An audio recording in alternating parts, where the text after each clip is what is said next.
May I have your leftovers, sir? But when the Black CO looked into her eyes, a miracle happened. The November wind whipped across the glass walls of Altitude, Chicago's most exclusive rooftop restaurant, 43 floors above the bustling streets. Elijah Brooks sat alone at his corner table, the remnants of a $200 Wagyu steak growing cold on bone china. His phone buzzed with another acquisition deal, another $1 million decision that required his immediate attention. At 35, he commanded a tech empire worth $8 billion, but right now, he felt nothing but exhaustion. The waiter had already cleared most of the table, leaving behind half a grilled salmon, untouched roasted vegetables, and a basket of artisan bread. Elijah's appetite had vanished during the call with his lawyers about the Henderson merger. He pushed the plate away and reached for his wallet, ready to leave this world of crystal chandeliers and city views behind. "Excuse me, sir?" The voice was barely above a whisper, rough around the edges like sandpaper on silk. Elijah looked up, expecting to see his waiter, but instead found himself staring at a woman who clearly didn't belong in this gleaming tower of wealth. She stood about 10 feet away, as if afraid to come closer. Her clothes told a story of survival: a faded purple jacket with patches on the elbows, worn jeans that had seen too many winters, and boots held together with duct tape. Her graying hair was pulled back in a ponytail, and her dark skin bore the weathered lines of someone who had spent too many nights outdoors. "I'm sorry to bother you," she continued, her eyes fixed on the floor. "I know I'm not supposed to be up here, but the security guard downstairs, he knows me. Sometimes lets me come up when it's slow." She finally looked up, meeting his gaze.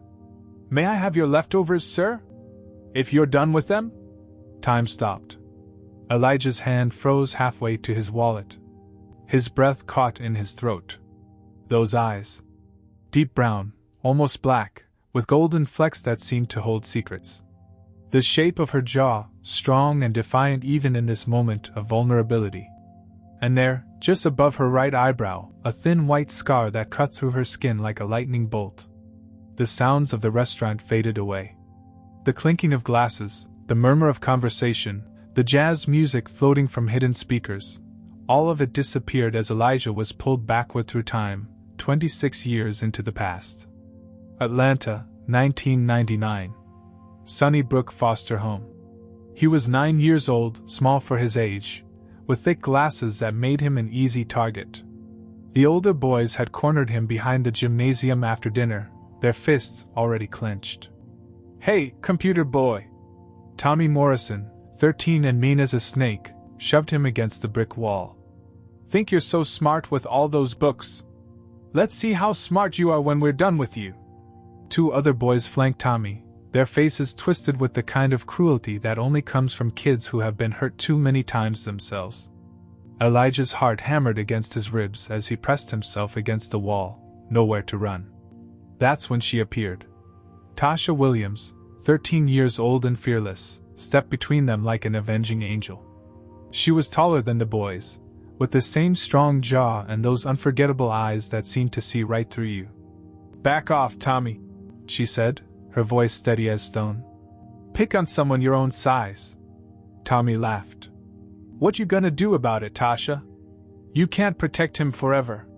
"Don't have to protect him forever," she replied, taking a step closer to Tommy until they were nose to nose. "Just have to protect him today. And tomorrow. And the day after that. However long it takes." The scar above her eyebrow was fresh then, pink and angry, earned just 2 weeks earlier when she'd stood up to a social worker who was trying to separate two younger sisters. She'd taken a clipboard to the face for her trouble. Tommy and his friends eventually backed down. They always did when Tasha was around. She had a reputation, not for violence, but for something more dangerous. She never backed down. Never. After they left, she helped Elijah pick up his scattered books and papers. "You okay, Eli?" she asked, using the nickname only she was allowed to use. He nodded, pushing his glasses up his nose. "Why do you always help me?" She smiled then, the same smile that lit up the darkest corners of Sunnybrook. "Because you're gonna be somebody important someday. I can see it in you. And when you are, you remember that we all helped you get there, okay? What about you? He asked. What are you gonna be? Her smile faltered for just a moment. I'm gonna make sure kids like you get the chance to find out. Now, standing in this temple of wealth and privilege, Elijah stared at the woman before him and felt his entire world tilt on its axis. The graying hair, the weathered skin, the clothes that spoke of years on the street, none of it mattered. Those eyes were the same. That scar was the same. The way she held her shoulders, even in defeat, was the same. Tasha Williams. His protector. His guardian angel. The woman who had saved him countless times and then vanished from his life when he needed her most. Sir? Her voice brought him back to the present. Are you okay? You look like you've seen a ghost. Elijah's throat felt like sandpaper. He tried to speak but no words came. Around them, the restaurant continued its elegant dance of wealth and privilege, completely unaware that the universe had just shifted. She shifted nervously, misreading his silence. I'm sorry. I shouldn't have asked? The security guard said it would be okay, but... Take it. Elijah managed to croak out. Take all of it. He pushed the plate toward her with shaking hands, then grabbed the bread basket, the side dishes, everything within reach. His movements were mechanical, automatic, his mind still reeling from the impossible recognition. Thank you, sir. God bless you. She carefully wrapped everything in napkins, her movements efficient and practiced. This will last me 2, maybe 3 days. As she turned to leave, Elijah found his voice. Wait. She paused, looking back with those same eyes that had once promised him he would be somebody important. What's your name? He asked, though he already knew the answer. Tasha, she replied softly. Tasha Ray Williams. She had taken her middle name as her last, probably lost her original identity somewhere in the systems and this bureaucracy. But it was her. It was really her. I'm Elijah, he said, watching her face for any sign of recognition. She nodded politely, the way homeless people learn to acknowledge the kindness of strangers without expectation. Thank you, Mr. Elijah. You have a blessed day. And then she was gone, disappearing through the restaurant's entrance like a ghost from his past. Elijah sat frozen for another 10 minutes, staring at the empty space where she had stood. His phone buzzed with urgent messages, his assistant texted about his next meeting, but none of it penetrated the fog of memory and disbelief that surrounded him. The waiter approached cautiously. Sir? Is everything all right? Can I get you anything else? Elijah looked up at the young man, probably not much older than he had been when Tasha disappeared from his life. How long has she been coming here? Who, sir? The woman. Tasha. How long has she been asking for leftovers? The waiter's face flushed with embarrassment. Oh, her. Maybe 6 months? The security guard downstairs, Marcus, he has a soft spot for the regulars. She's never caused any trouble, always very polite. We usually have her wait until closing, but you seemed finished with your meal, so... It's fine. Elijah interrupted. More than fine. He pulled out his wallet and placed $500 bills on the table, enough to cover his meal 10 times over. Sir, this is too much. Make sure Marcus knows that woman is always welcome here, Elijah said, standing on unsteady legs. Always. Whatever she needs. As he walked toward the elevator, his mind raced with questions that had no easy answers. How had Tasha Williams, the bravest person he'd ever known, ended up asking for scraps from restaurant tables? What had happened in the years since their paths diverged? And why, after building an empire worth billions, did seeing her broken and defeated feel like the worst failure of his life? The elevator doors closed, carrying him down from the heights of his success toward the streets where the woman who had once saved him now struggled to survive. For the first time in years, Elijah Brooks, master of the universe, had no idea what to do next. But he knew one thing with absolute certainty. He wasn't going to let Tasha Williams disappear from his life again. Not when he finally had the power to repay a debt that had been accumulating interest for 26 years. Elijah's hands trembled as he pressed the elevator button for the parking garage. The rational part of his mind screamed that he had board meetings, investor calls, a merger worth $300 million waiting for his signature. But the 9-year-old boy inside him, the one who still flinched at loud voices and sudden movements, wouldn't let him walk away. The elevator seemed to move in slow motion. When the doors finally opened, he practically ran to his Tesla, his Italian leather shoes echoing against the concrete. He had maybe a 5-minute head start before Tasha would reach street level. From his car, he watched the building's main entrance like a detective on a stakeout.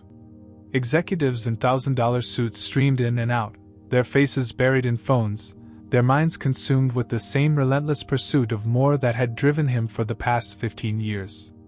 How many times had he walked past someone who needed help, too focused on his next deal to even notice? Then he saw her. Tasha emerged from the building clutching a small paper bag, his leftovers, carefully wrapped. She moved with purpose despite her worn appearance, her head held high in a way that reminded him of the fearless girl who had once stood between him and his tormentors. Even now, reduced to asking for scraps, she carried herself with dignity. Elijah started his car and followed at a distance, feeling like a stalker but unable to stop himself. She walked 12 blocks through downtown Chicago, past gleaming storefronts and coffee shops where a single drink cost more than most people made in an hour. She didn't look in the windows or pause to rest, just kept walking with the steady rhythm of someone who had learned to conserve energy for the long haul.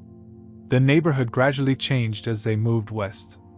The pristine facades gave way to older buildings, some boarded up, others converted into social services offices and community centers.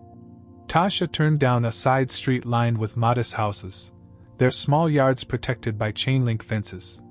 She stopped in front of a 3-story brick building with a simple sign, Haven House Community Shelter. The paint was peeling, and one of the front windows was covered with plywood, but the steps were clean and there were flower boxes under the remaining windows, filled with hardy mums that somehow managed to bloom despite the November cold. Elijah parked across the street and watched as Tasha climbed the steps. An older black man in a security uniform opened the door before she could knock. "There's my Tasha Ray," the man said, his voice carrying across the quiet street. "Thought you might be by tonight. You eat today? Got blessed at that fancy place downtown," she replied, holding up her bag. "Enough for dinner and breakfast tomorrow." The security guard, his name tag read Jerome, shook his head with affection. "That resourceful mind of yours. Come on in before you catch your death." The door closed behind them, leaving Elijah alone with his thoughts and a growing sense of urgency he couldn't explain. He sat in his car for another hour, watching people come and go from Haven House. Families with children, elderly men with shopping carts full of belongings, women who looked like they were running from something more dangerous than poverty. Each person was greeted by name, welcomed like family returning home. It was clear this wasn't just a shelter, it was a community, and Tasha was part of it. Finally, Elijah drove home to his penthouse overlooking Lake Michigan. The apartment was a monument to his success. Floor-to-ceiling windows, modern art worth more than most people's houses, a kitchen he never used because he ate all his meals at restaurants or had them catered. It felt cold and empty after watching the warmth of Haven House. He poured himself 3 fingers of bourbon, a bottle that cost more than most people made in a week, and stood at his window, looking out at the city lights. Somewhere out there, Tasha was probably sharing his restaurant leftovers with other people who had nothing. That was who she had always been, the one who gave even when she had nothing to give. What had happened to her? The questions tormented him through the night. She had been the smartest person in their foster home, reading books meant for high school students when she was 13. She had dreams of becoming a social worker, of fixing the system from the inside. How had someone so brilliant, so determined, ended up on the streets? The next morning, Elijah did something he hadn't done in years. He canceled his meetings. All of them. His assistant, Maria, nearly fainted when he told her to clear his schedule for the next 3 days. "Sir, the Henderson merger can wait," he said firmly.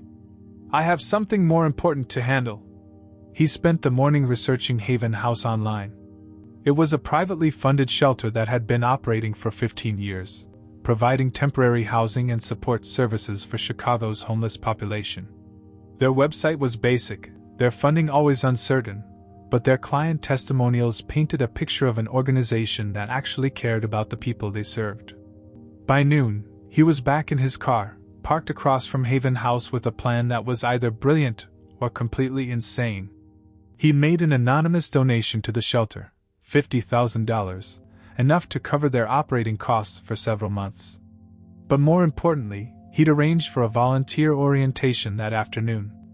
Elijah Brooks, CEO of a billion-dollar empire, was going undercover. He changed out of his usual Armani suits into jeans and a simple sweater, ditched his Rolex for a basic watch, and driven his oldest car, a Honda Civic he'd kept for sentimental reasons but never drove. For the first time in years, he looked like a regular person instead of a titan of industry. As he walked up the steps to Haven House, his heart pounded with the same nervous energy he'd felt before his first board presentation. This felt more important than any business deal he'd ever made. This was about Tasha, about understanding how the person who had saved him had ended up needing salvation herself. The girl at the reception desk smiled warmly when he introduced himself as a potential volunteer. "Welcome to Haven House," she said. "I'm sure Tasha will be excited to meet you. She coordinates our volunteer program." Elijah's breath caught. Of course she did. Even here, even now, Tasha was still protecting people, still making sure everyone had what they needed to survive. Some things never changed. Elijah waited in Haven House's modest lobby, surrounded by motivational posters and a bulletin board covered with job listings and community resources.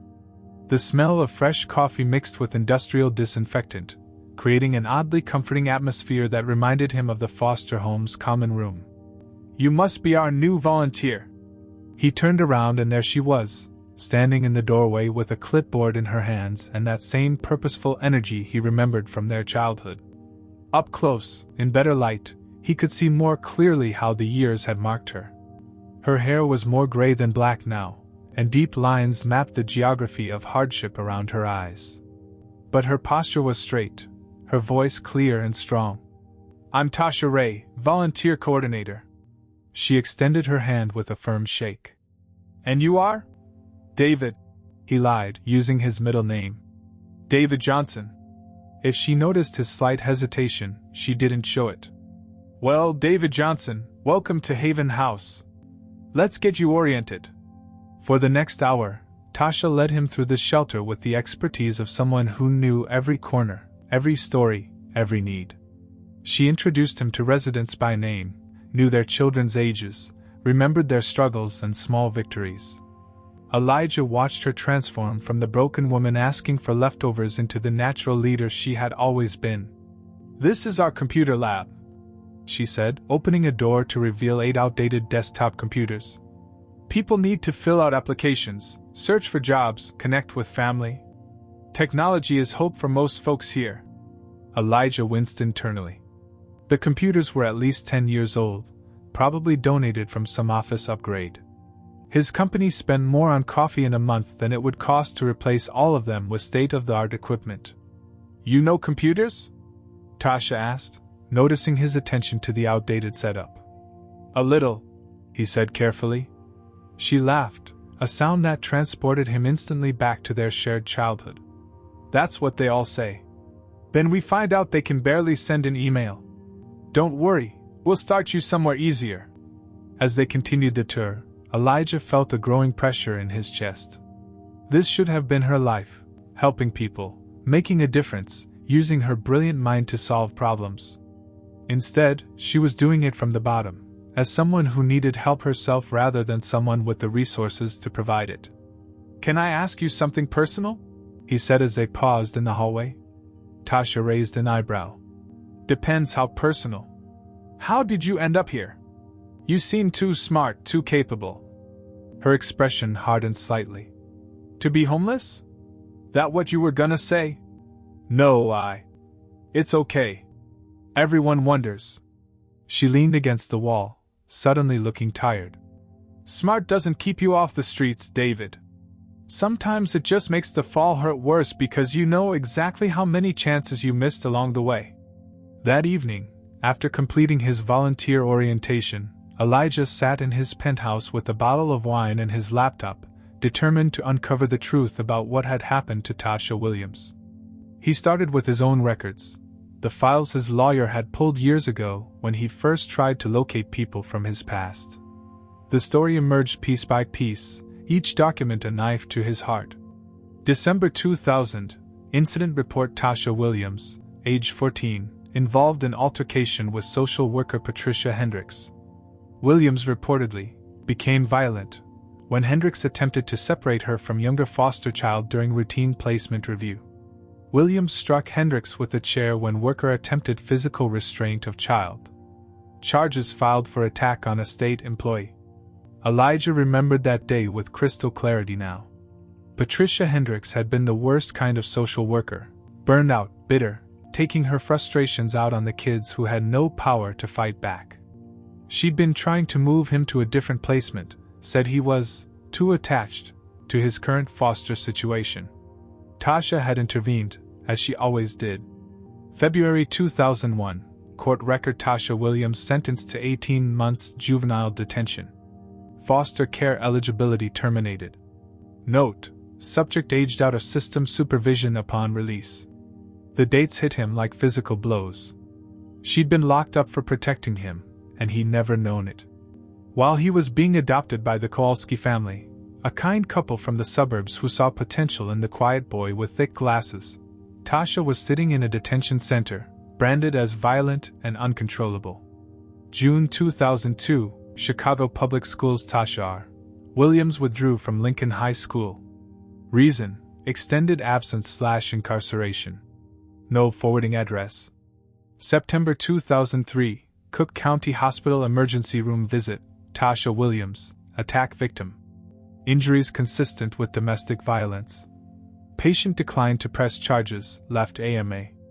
November 2005, Chicago Police Department arrest record: Tasha Williams, solicitation. Charges dropped, lack of evidence. March 2008, Illinois Department of Human Services application for public assistance denied. Reason: failure to provide fixed address. The trail went cold for several years, then picked up again with a pattern of emergency room visits, brief jail stays for minor offenses, and failed attempts to access social services. Each document painted the picture of someone falling further and further through the cracks of a system that was supposed to help her. The cruelest irony was in the final document he found, a 2015 application to a community college social work program. Tasha had tried to become what she'd always wanted to be, someone who fixed the system from the inside. But without a high school diploma, without a permanent address, without anyone to vouch for her, the application had been rejected. Elijah closed his laptop and walked to his window, looking out at the city lights. While he was graduating from MIT, starting his first company, making his first million, Tasha had been fighting just to survive. The system hadn't just failed her, it had actively worked against her, punishing her for the very qualities that made her special: her fierce protectiveness, her refusal to back down, her willingness to sacrifice herself for others. He thought about the 9-year-old boy who had been so grateful for her protection, who had promised himself he would never forget her kindness. But he had forgotten, hadn't he? Not consciously, but in the way that successful people often do, by moving forward so aggressively that they leave their past behind like discarded clothes. The worst part was realizing that it could have been different. If he had tried harder to find her when he first made money, if he had used his resources to track down the girl who had saved him, maybe she wouldn't have spent 20 years on the streets. Maybe she could have had the life she deserved. But regret was a luxury he couldn't afford now. Tasha Williams was alive, she was strong, and she was still helping people despite having every reason to be bitter and defeated. The question wasn't what he should have done differently. The question was what he was going to do now. And for the first time since seeing her in that restaurant, Elijah knew exactly what that was. 3 weeks of volunteering at Haven House had given Elijah a crash course in humility. He'd served meals, sorted donations, and listened to stories that made his corporate problems seem trivial. But most importantly, he'd watched Tasha work. She was extraordinary.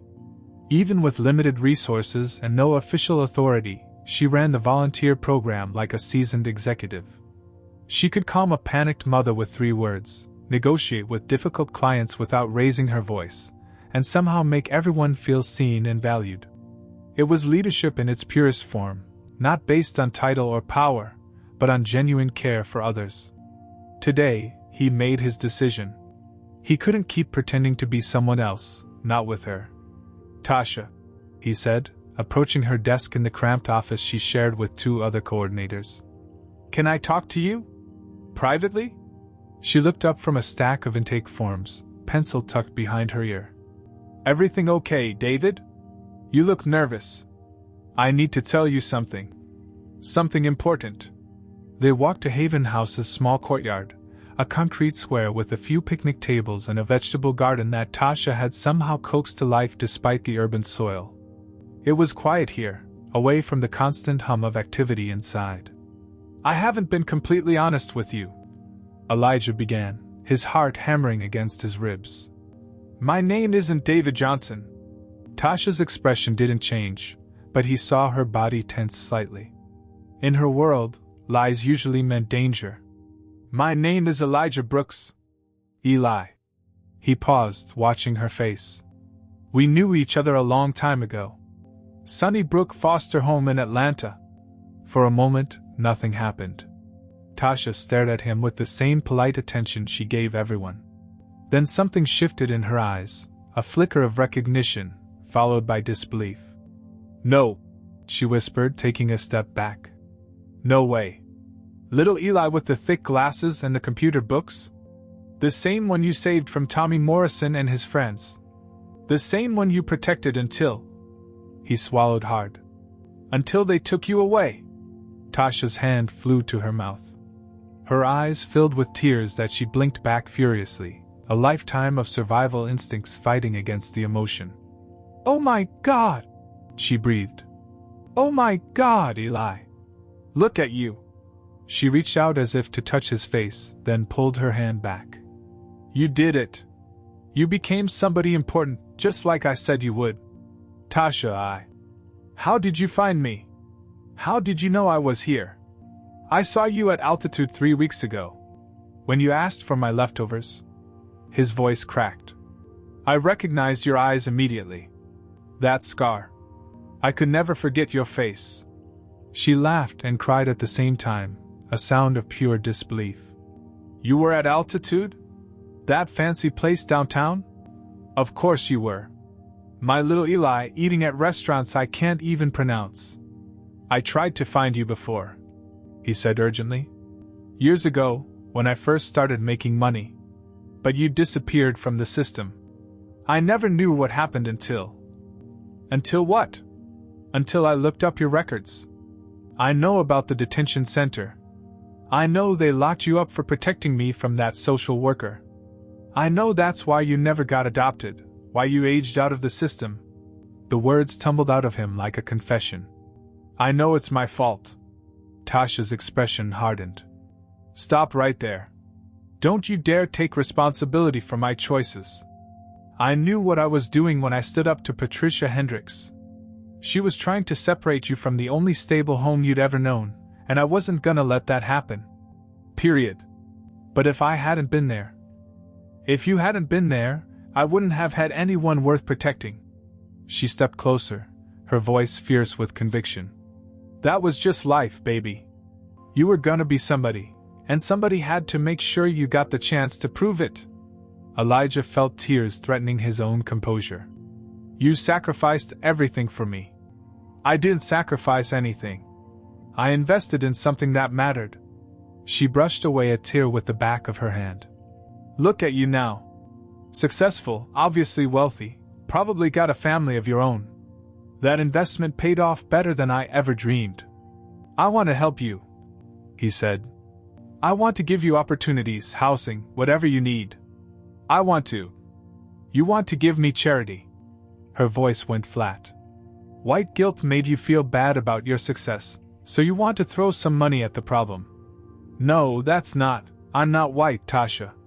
And this isn't charity. She looked at him more carefully then, taking in his features with fresh eyes. Brooks. Elijah Brooks. Something clicked. Wait. The tech company? The one in all the business magazines? That's you? He nodded. Jesus, Eli. You're worth what, billions? That doesn't matter. What matters is that I owe you everything, and I've been living with that debt for 26 years without even knowing how much interest it was accumulating. Tasha was quiet for a long moment, studying his face like she was seeing him for the first time. You don't owe me anything, she said finally. But if you really want to help, don't make this about guilt. Don't make it about the past. Make it about what I can do moving forward. What do you mean? I mean, I've been working with homeless and at-risk people for 15 years, just from the wrong side of the equation. I know this community. I know what works and what doesn't. I know how to talk to people who've been written off by everyone else. She straightened her shoulders, and suddenly he could see the confident girl who had faced down bullies 3 times her size. You want to pay me back? Don't give me a handout. Give me a job. A real job, with real responsibility. Let me help fix the system that broke both of us. Elijah stared at her, amazed. Even now, even after everything she'd been through, Tasha Williams was still thinking about how to help other people. This isn't charity, he said, understanding flooding through him. It's a delayed payment. Exactly. She smiled then, the same radiant smile that had lit up the darkest corners of Sunnybrook foster home. With interest. When can you start? 6 months later, Elijah sat in the back of the Brooks Foundation's main conference room, watching Tasha command attention from some of the most powerful people in Chicago. The mahogany table was surrounded by executives and philanthropists who collectively controlled billions in resources.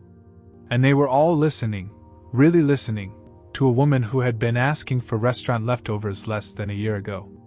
The problem isn't that we don't have enough programs, Tasha was saying, her voice carrying the quiet authority that came from lived experience. The problem is that we're treating symptoms instead of causes. We house people temporarily, feed them occasionally, then act surprised when they end up back on the streets. Councilwoman Martinez leaned forward. What would you suggest instead, Ms. Williams? Investment, not intervention. Tasha stood and moved to the presentation screen, as comfortable in this boardroom as she had been in Haven House's cramped office. Every person we serve gets 3 things: skills training that leads to actual jobs, mental health support that addresses trauma, and mentorship from someone who's walked their path. The transformation had been remarkable to watch. Within her first month at the Brooks Foundation, Tasha had revolutionized their approach to homelessness services. She'd convinced Elijah to hire formerly homeless individuals as program coordinators, arguing that peer support was more effective than anything professionals could provide. You're talking about a complete overhaul of the current system, said Robert Chin, CEO of Chicago's largest bank. The costs alone would be a fraction of what we spend now on emergency services. Tasha interrupted smoothly. Mr. Chin, how much does your bank spend annually on security for ATMs in low-income neighborhoods? Because I guarantee it's more than it would cost to provide job training for the people you're protecting those machines from. A few people chuckled. Chen's face reddened, but he nodded thoughtfully. She's got a point, admitted Dr. Sarah Williams from University of Chicago. Our emergency room data shows the same 50 individuals account for 60% of our homeless-related visits. Prevention would be far more cost-effective. Elijah watched with pride as Tasha fielded questions, challenged assumptions, and gradually won over every person in the room. She had no college degree, no MBA, no fancy credentials. But she had something more valuable, unshakable credibility born from surviving everything she was now trying to fix. The meeting ended with commitments totaling $12 million for Tasha's pilot program, the Second Chance Initiative, that would serve as a model for the entire state. As the room emptied, Tasha slumped into her chair with exhaustion. You okay? Elijah asked, approaching her. Yeah, just tired. Still getting used to wearing real shoes for 8 hours. She kicked off her heels and wiggled her toes. Remember when the biggest decision I had to make was which dumpster had the freshest food? Do you miss it sometimes? The simplicity? Tasha considered this seriously. I miss knowing exactly who I was and what my place in the world was. Even when that place was at the bottom. She looked around the elegant conference room. This is surreal sometimes. 6 months ago, these people wouldn't have crossed the street to avoid stepping on me. Now they're writing checks based on my recommendations. That's because you're brilliant. You always were. No, it's because I'm authentic. They trust me because they know I'm not running a game on them. I've been where their clients are. I understand the desperation, the pride, the shame, the anger. She stood and smoothed her skirt, a navy blue suit that Elijah's assistant had helped her pick out for her first board presentation. That's why this works. 3 weeks later, Elijah found himself in an even more surreal situation, sitting in the front row of the Chicago Public Library's main auditorium, watching Tasha deliver a keynote address to the National Conference on Homelessness Prevention. The question isn't whether homeless people deserve help. She was saying to an audience of 500 social workers, policymakers, and advocates. The question is whether we're brave enough to give them what they actually need instead of what makes us feel better about ourselves. The audience was rapt. Phones were out, recording her words. Several people were crying.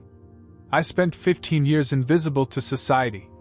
Not because I was lazy or addicted or crazy, though God knows I had my moments, but because the system was designed to manage my homelessness, not end it. Every shelter, every soup kitchen, every well-meaning program was built on the assumption that I would always need help, never that I might have something to offer. A reporter from the Chicago Tribune scribbled notes, furiously. The hashtag Second Chance initiative was trending on social media. We don't need more programs that treat people like problems to be solved. We need programs that treat people like solutions waiting to be discovered. The standing ovation lasted 3 minutes. Afterward, at the reception, Elijah watched Tasha work the room like a natural leader. She had business cards now. Tasha Ray Williams, Director of Community Impact, Brooks Foundation, and people were literally lining up to talk with her. Excuse me, Ms. Williams? A young woman with a press badge approached. I'm from CNN. We'd love to do a feature story about your work. Some people are calling it the redemption of Tasha Ray Williams. Tasha laughed, the same infectious sound that had once brightened the darkest corners of Sunnybrook foster home. Redemption? Honey, I was never broken. Just overlooked. She glanced across the room at Elijah and winked. But I appreciate the sentiment. As the reporter walked away, Tasha made her way over to Elijah. Not bad for someone who used to dig through garbage for dinner, she said with a grin. I always knew you changed the world, Elijah replied. I just thought you'd do it from the outside, not from a corner office. Who says I'm done yet? Tasha's eyes sparkled with the same mischievous energy he remembered from their childhood. This is just the beginning, Eli. Just the beginning. 2 years later, Elijah stood in the morning sunlight streaming through the floor-to-ceiling windows of what had once been an abandoned warehouse in Atlanta's 4th Ward. The space hummed with activity, teenagers hunched over state-of-the-art computers, young adults in business attire leading workshops, mentors and ments huddled around whiteboards covered with business plans and code. The Tasha Ray Institute for Fearless Futures, read the elegant sign by the entrance, but everyone just called it the Institute. It was Tasha's vision brought to life, a place where young people aging out of foster care could learn technology skills, develop business ideas, and most importantly, connect with adults who had survived the same journey. You ready for this? Tasha appeared beside him, adjusting the microphone clip to her blazer. She looked different now, not just the professional wardrobe or the confident posture, but something deeper. The wariness that had lived in her eyes for decades was gone, replaced by the kind of hope that comes from seeing impossible dreams become reality. Are you? He countered. This is bigger than anything we've done before. Outside, a crowd of several hundred people had gathered for the ribbon-cutting ceremony. Local leaders, business leaders, former foster kids who had become successful adults, and current residents of the foster care system all mingled together. News trucks lined the street, their satellite dishes reaching toward the sky like metal flowers. "Ms. Williams," called Marcus Webb from Channel 7 News as they stepped outside. "2 years ago, you were homeless. Today, you're opening a $20 million youth development center. How does that feel?" Tasha stepped to the microphone with the ease of someone who had learned to translate her truth into sound bites. "It feels like coming home," she said simply. "This institute isn't about my story. It's about making sure other kids get to write their own stories instead of having them written for them by circumstances." A young woman in the crowd raised her hand, Jessica, 17, who had been one of the institute's first participants when they started the pilot program a year ago. "Ms. Williams, what do you think would have happened if Mr. Brooks hadn't found you?" Tasha looked out at the sea of faces, many of them young people who reminded her of herself at that age, hungry, determined, but carrying the invisible wounds that came from being unwanted. "I would have kept surviving," she said honestly. "That's what we do. But survival isn't the same as living, and living isn't the same as thriving. This place," she gestured toward the building behind her, "is about helping young people move from survival to thriving without having to wait 20 years for someone to notice their potential." "What about Mr. Brooks?" another reporter called. "He's credited with being your guardian angel. How has your relationship evolved?" Tasha glanced at Elijah, who stood slightly behind her, content to let her take the spotlight. They'd had this conversation many times, how to explain their connection without making it seem like a fairy tale, or, worse, a rich man's guilt project. "Elijah Brooks isn't my guardian angel," she said firmly. "Angels are supernatural beings who swoop in to save you. Elijah is something better. He's my friend. Friends don't save you. They give you the tools to save yourself." She turned to face Elijah directly. "People ask me what I think of my old friend Eli now being one of the world's richest men." Her voice carried clearly across the crowd, but her eyes were focused on him alone. "I think the same thing I thought when he was 9 years old with thick glasses and computer books, that he was going to change the world. I just never thought he'd bring me along for the ride." Elijah stepped forward, taking the microphone. His voice was quieter than hers, but it carried the weight of 27 years of gratitude. "She didn't come along," he said, looking directly at Tasha. "She led the way. Every decision I've made, every success I've achieved, has been built on the foundation she gave me when we were children. The courage to stand up for what's right. The belief that protecting others is more important than protecting yourself. The understanding that true strength comes from lifting people up, not climbing over them." He paused, looking out at the crowd of young faces, then back at Tasha. "This institute bears her name because she embodies everything we want these young people to become: fearless, compassionate, and absolutely unstoppable." The ribbon cutting was a blur of cameras and applause. But as the crowd moved inside for tours and demonstrations, Elijah and Tasha found themselves alone for a moment in the institute's main hallway. "Look at this place," Tasha said, watching teenagers teach coding to younger kids while adults in suits took notes. 6 months ago, this was just an idea. Now it's already changing lives." "Your idea," Elijah reminded her. "Our idea. Just like it's always been."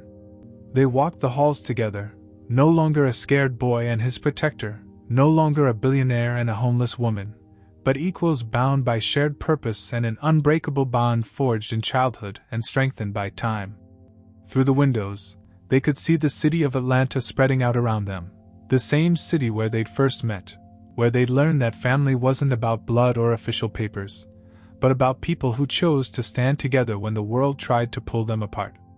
The circle was complete, but the story was just beginning. In classrooms throughout the institute, young people who had aged out of foster care were learning that their past didn't have to define their future. They were discovering, as Tasha had, that being overlooked wasn't the same as being worthless. And they were finding, as Elijah had, that true success wasn't measured in dollars but in the number of lives you could touch. The boy who had been saved was now saving others. The girl who had sacrificed everything was teaching others that they were worth everything. And together, they were proving that sometimes the most powerful stories begin with the simplest words. "May I have your leftovers, sir?" Because sometimes what looks like an ending is really just the beginning of something extraordinary.